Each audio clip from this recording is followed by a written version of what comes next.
আসসালামু আলাইকুম। আমি ডক্টর কাউসার। আজকে আমি শিশু শ্বাসকষ্ট নিয়ে কথা বলবো। একটা শিশু শ্বাসকষ্টের অনেকগুলো লক্ষণ রয়েছে। আমরা এই লক্ষণগুলো দেখেই বুঝতে পারবো যে শিশু শ্বাসকষ্ট হচ্ছে। যেমন এক নাম্বার হচ্ছে আমাদের প্রথমে যেটা খেয়াল রাখতে হবে যে শিশু যে শ্বাস নিচ্ছে এই শ্বাসটা 1 মিনিটে কয়বার নিচ্ছে। যেমন এটা বয়স ভেদে ভিন্ন রকম হয়ে থাকে।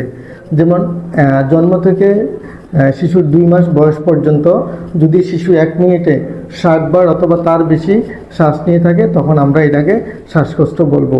ঠিক তেমনি 2 মাস থেকে 12 মাস পর্যন্ত 50 অথবা তার বেশি, এবং 1 বছর থেকে 5 বছর পর্যন্ত 40 বার অথবা তার বেশি, 5 বছর থেকে 8 বছরে 30 অথবা তার বেশি যদি 1 মিনিটে এর চেয়ে বেশি শ্বাস নিয়ে থাকে তখন আমরা বলবো যে শিশু শ্বাসকষ্ট হচ্ছে। এখন 2 নম্বর ব্যাপার, আমাদের যে জিনিসটা খেয়াল রাখতে হবে, শিশু যখন শ্বাস নেয় তখন তার বুকের পাঁজরগুলো ভিতরে ঢুকে যায় কিনা।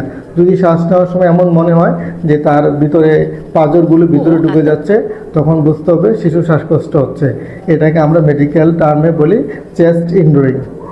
এখন 3 নম্বর হচ্ছে নেজাল ফ্ল্যারিং। এখন একটা বাচ্চার নেজাল ফ্ল্যারিং হচ্ছে কিনা আমরা কিভাবে বুঝবো?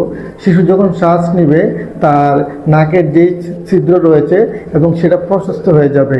এখন আমি যখন দেখবো আমার শিশু শ্বাসকষ্ট হচ্ছে শ্বাস নিচ্ছে তখন তার নাকের ছিদ্রটা প্রশস্ত হয়ে যাবে। 4 নম্বর ব্যাপার হচ্ছে সাইনোসিস।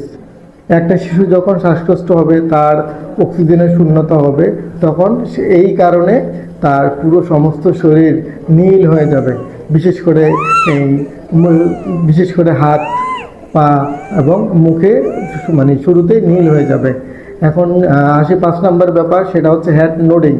একটা বাচ্চার যখন সিভিয়ার শ্বাসকষ্ট থাকবে তখন সে যখন শ্বাসটা নেবে তখন তার মাথাটা নিচের দিকে চলে আসবে, বারবার ঘন ঘন শ্বাস নেবে, মাথাটা নিচের দিকে চলে আসবে।